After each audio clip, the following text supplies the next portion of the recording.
caktirde baade ni won hewɓe noddede toon won hewɓe hawridde toon won hewɓe fottidde toon won jiirantoɓe yaade toon kono Allah walli en enen arɓe ɓeeɗo e kala to mawɗen ummade ko enen Allah yiɗi wawde tawtorede oɗo ñalawma hannde en jettiri ɗum Allah en jetti Allah en jetti sababuji ɗi badɗi ha ɗum ɗo wawi laatade sababuji ɗi Abou Diop haali hen gelongal haali hen mawɗo Samba Koumba e dendagal ƴettuɓe konguɗi ɗi ɓe kaali hen woni ko cohluɗen woni ko sohluɗen ko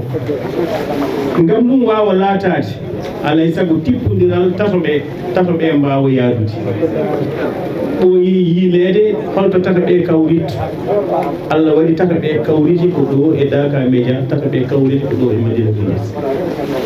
nde ɗo ñalade hannde ko nde ñalade tawi jaafoɗen noon waktu eɗen gandi fuɗɗima fat mboɗo huccite jaajaɓe soso mboɗo andi hakkillaji mabɓe wonɗo foti hedde kono en muñat tan hay sinno ko seeɗa muñen sabu wuro ngo susi ɗum ko muñal en muñat sabu wuro ngo garɗo ɗo 1927 ƴeewen holno arduno ɗo wona ɗi paseur uji ɗi gadduɗen arduno ɗo alay sago muñen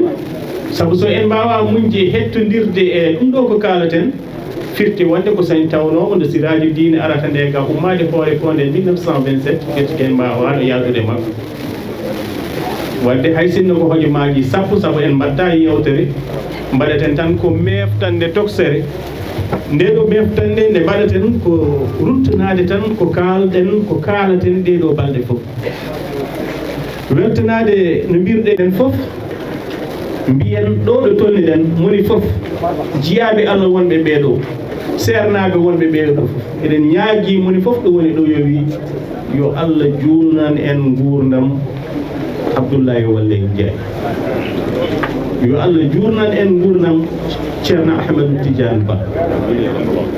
yo Allah juurnan en gurdam ABDULAAY WELLE NJAAY sabu koye juurgol gurdam makko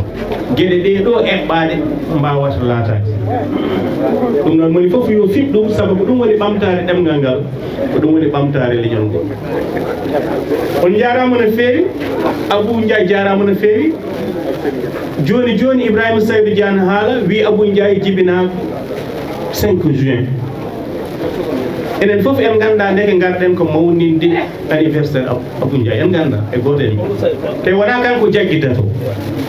ko minen lewlewal communication CIJP e woɗɓe ko minen jaggi oɗo date min ndemen jaggata date min meeɗa andude o jibina ko 5 juin kala ko Allah waɗi ene jogui firu ene foti jangguitede en jurnotaka e yewtere nde ɗo sabu ko ɗum woni ko kalaten ɗe balɗe fof tongoten tan tongode tokosere ko ɗum ko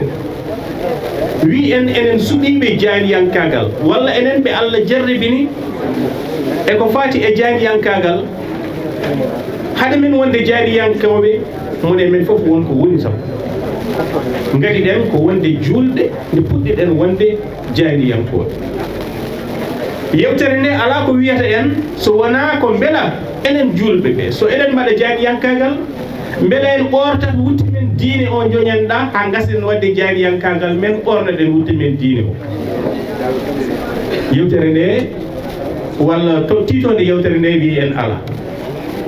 wi en ala sabu ko hadisa wi en ni moni fof wonko halfina moni fof wonko aynata janngo e jam o namditte tan koko halfinano ko o namditte tan koko aynanno ko enen holko gaynaten ko konngol holko kalfinaɗen ko konngol janngo so eɗen mbiye moni fof iqra kitabako janngo deftel ma mbiyeteɗa tan ko haaltu ko kalnata beela ko kalnaɗa ko koko rewi Allah beela ko kalnaɗa ko koko jokkata en nam beela ko kalnaɗa ko beela yo en paam wadde enen won ñawirteɓe jaramu men won ñawirteɓe jammeru men won ñawirteɓe ɗum ko ɓe gollorto goɗɗum enen janngo ñaawirtoɗen ko holko mbinoɗen walla holko bindunoɗen wadde tawde nden ñawoore e nden ɗon ñalaande eɗen poti wadde ɗum eɗen poti anndude holko bindoten e holko kaalaten ko adine nden ɗon ñalaande ina yon holko ɗum firti ko enen suɓiiɓe wadde jayndiyankagal hay gooto e men waawa ɓortude wutti mum diine haa gasna wadde jayndiyankagal ettita kadi wutti mum diine ɓorno enen ɓe arɓe ɗo e Madiina Gunaas ko jeeyaaɓe e gonɗinɓe wondi a waawa ɓamtude leñol ngol joña diine o a waawa ɓamtude diine o tan mbiya kadi aɗa joñi leñol ngol sabu diine men e pulaagu diine men e ɗemgal ngal to ɓe ummidi to ina woɗɗi wiide hannde ina seerna ɗum ina saddi hay to baŋnge kelme kuutorteɗe to l'islam e jayndiyankagal joni Aboubacry Ba mo RFM Mbacké haali ɗo konngol ɓaarorgol ngol tuglori ɗen e balɗe ɗiɗi ɗe mbaɗeten ɗe heblo ngo taw ngol ɗon konngol ko kañum wi en holno poɗɗen sifirade e holno poɗɗen waade e nder golle men ngol konngol jomiraɗo subhanahu wa taala ngol tawaten to suuta hujra wi en ko ya ayyuha allazina amanu in ja'akum fasiqun binaba'in fatabayyanu an tusibu qawman bijahalati fatusbihu ala ma fa'altum nadimi enen jayndiyankoɓe jomiraɗo rewni konngol e nelaɗo sallallahu alayhi wa sallam wi en enen jayndiyankoɓe e hey mon onon jayndiyankoɓe gonɗinɓe so tawi perkowo ari e mon so tawi puntowo ari e mon so tawi penowo ari e mon somo haalata gonga ari e mon so manipulateur ari e mon so gadduɗo nannanti rumeur ari e mon laɓɓitino ɗe fata bayyenu kabaro ko adinde oɗon jagdam so ɗum ala conséquence o ko oɗon mbawi firtude rendo ngo gonɗon ngo e dow mum taw rendo ngo ni ongo firto taw ngo tinade ngo matani koye kabaru ma o tan ɗum rewi holko ɗum jibinoyde janggo jibinoyde ko nimsa an mbaɗɗogal baɗal saabu ma ñaawe ɗo ma ñawoy to e nder ɗum ɗon ɗum mbaɗɗa holko ɗum firtata ko responsabilité mo joguiɗen e cattirɗe men Abdoulaye Walle Ndiaye jarama darnude galle baaɗo ni laɓeete mo heewani ɗo tawate e radio ji privé gonɗi e nder leydi Sénégal fof mo heewani ɗo tawate e radio ji mawɗi gonɗi ɗo fof mi haalani kam radio ji communautaire o darni ɗum kono o darni ko darne ko eɗen mbawi wiide ko mbaadi ndi kono noon lowdi ndi le contenu ko wonata ko nder ko enen ɓe o darnani ɗum ɓe hol jikkuji poɗɗen jikkade taw en jaltani l'islam men taw eɗen mbaɗa meccal men ɗin jikkuji noon ala to ɗe mbawi wonde so wona ko kalɗen ko aya alqur'an mo kalɗen oɗo so tawi ari e mon kabaru so tawi kon neɗɗo are mon fasigi ina addori kabaru so tawi fasigi are mon ina addori konngol ngol wona gongo ina addi compte rendu mum ko adindi oɗon mbaɗa réagir ko adindi oɗon jaltina ɗum ko adindi oɗon paccina ɗum fata bayyenu laɓɓitinade ɗum ɗon woni jogitari woni konngol ɓaarol no Aboubacry wiide ni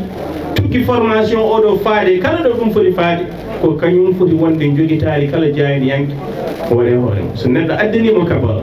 sa heeɓi vocal sa yii vidéo o caraɗo haade ma ɓenninde haade ma yawtinde ɗum haade ma gonɗinde ɗum haade ma nawde ɗum banggue goɗɗo e groupe goɗɗo mo jeeyeɗa fata bayyinu andu taw mbaɗa ina gonɗi so ɗum ala sa ɓennini ɗum ko ɗum wawi jibinde e nder rendo ko to banggue battari fof ya faam ko an tiki woni oɗo aya mbimi ko kanko tan yoni e tongude e haala dabbo wonde kala jayndiyanke yo yooɓo ngol ɗo konngol joni noon eɗen mbawi wiide ni wona jayndiyanke tan haala saabu hutortoɓe hankkadi kaɓirɗe kese ɗe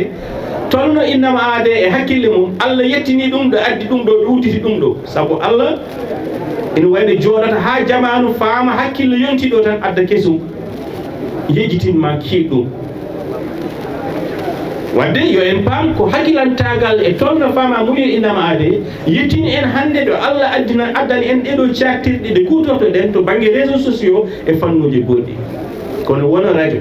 wona télévision wona jayde bindol wona réseaux sociaux wona Facebook wona WhatsApp so tawi neɗɗo addema kabaru e kala ko wawi wondi so tawi o addema kabaru hadema gonɗinde kabaru o sabu gonɗindi haɗata neɗɗo holkisade hoolare neɗɗo haɗata neɗɗo holkisade so tawi o addema kabaru o hadema wiide aɗa ɓenno vocal o hadema wiide aɗa yawtina vidéo o hadema wiide aha kay ko ɗum gonga sabu mi yii sabu karallagal innama aade hande addini ɗum nde neɗɗo ina sengta hoore hamme senga ɗum e hoore gelongal haalna ɗum ko wona ko haali tawde noon fasiɗagal ngal ɗon ngal jomiraɗo wi ina woodi e nder ndeɗo windere eɗen poti wadde kala ko are men fata bayyenu laɓɓitinoɗen gande ko ɗum ko kulhuli ɗe jogiɗen e fusde rendo men sabu rendo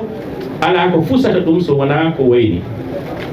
wadde yo en paam ɗum ɗo ko konngol ɓaarorgol ayeje ɗe noon ina keewi e nder alqouranul karim sabu sa ƴeewi tan jomiraɗo kañum e hoore mum e nder qur'ana ma yi arti e konngol kumpitiɗo laabi kewɗi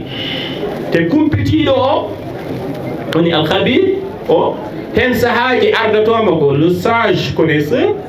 woni mo ganduɗa o ko pewɗo kumpitiɗo hen sahaji ko alimul khabir woni ko gando kumpitiɗo holko ɗum firtata hen sahaji ko latiful khabir woni ko beɓnowo kumpitiɗo holko ɗum firtata haɗi kumpitiɗo woni ɗon ko peewal woni ɗon ko gandal woni ɗon ko latif newuyo wadde holko ɗum firtata e nder jikkuji jaydiyankagal haɗema humpidde sabu kala kumpitowo humpitata koye nder kumpital kumpitiɗo woni jomiraɗo subhanahu wa taala kono haɗema yettade habir o taw ya faam alim nan ɗon laif nan ɗon e hakim nan ɗon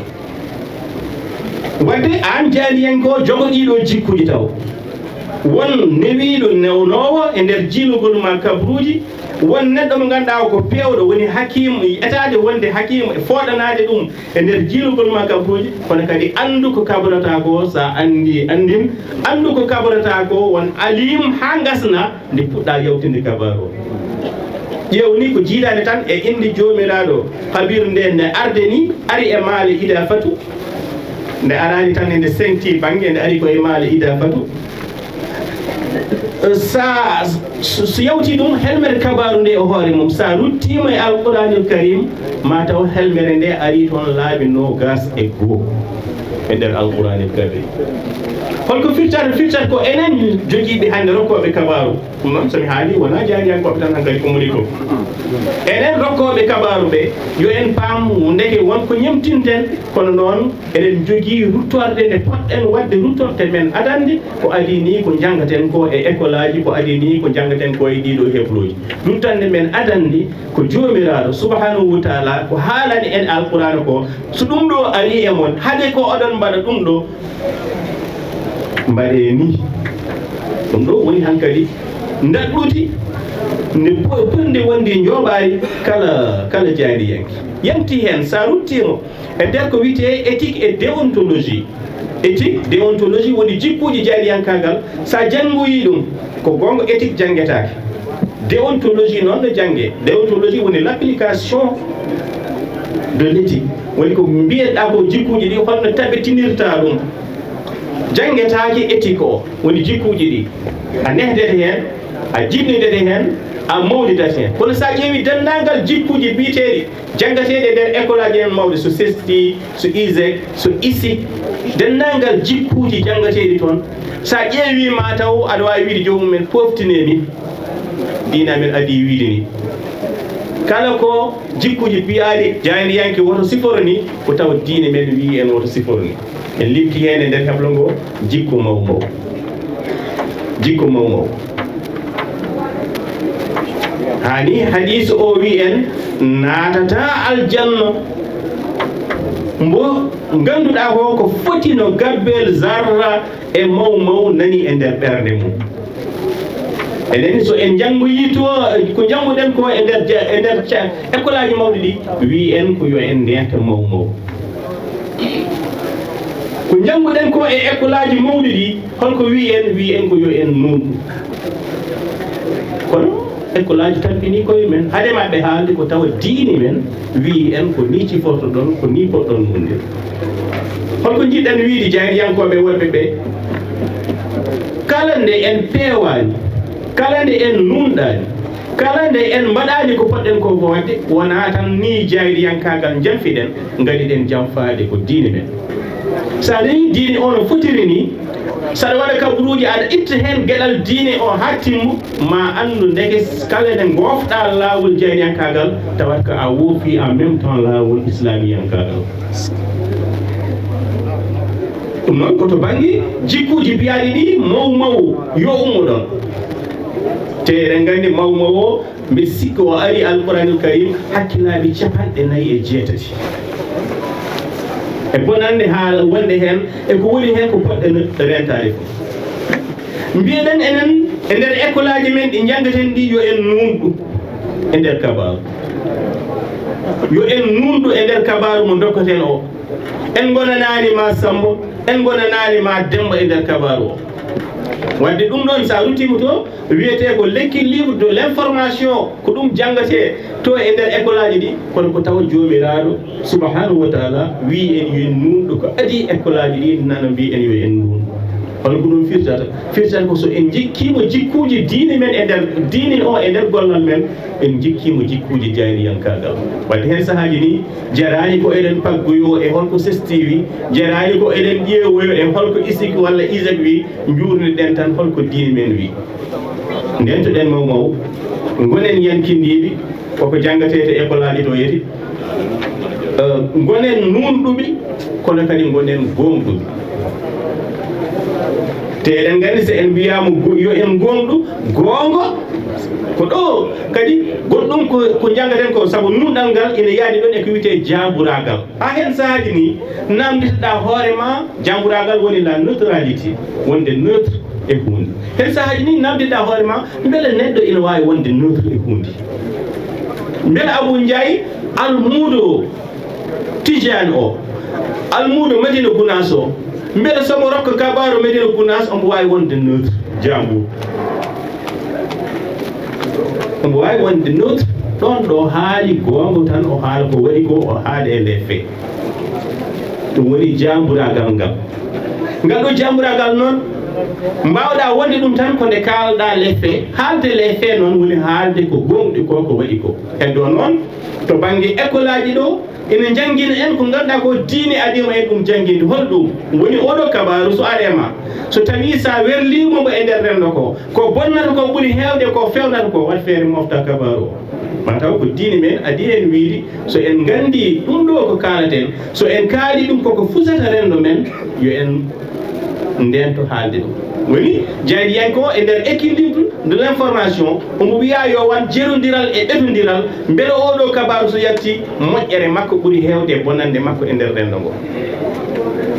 woni gueɗo ngal haali nane konngol ina bonno ko fetel wawa bonnude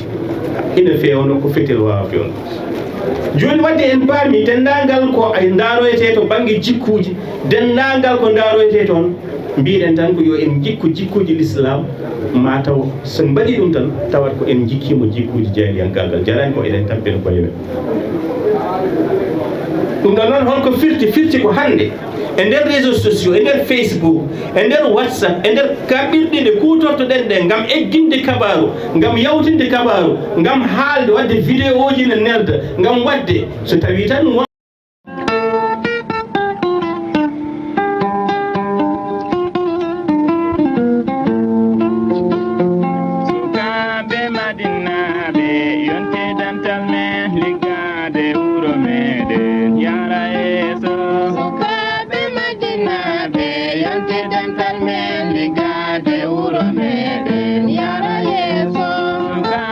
Madiina be yonde dantal men ligade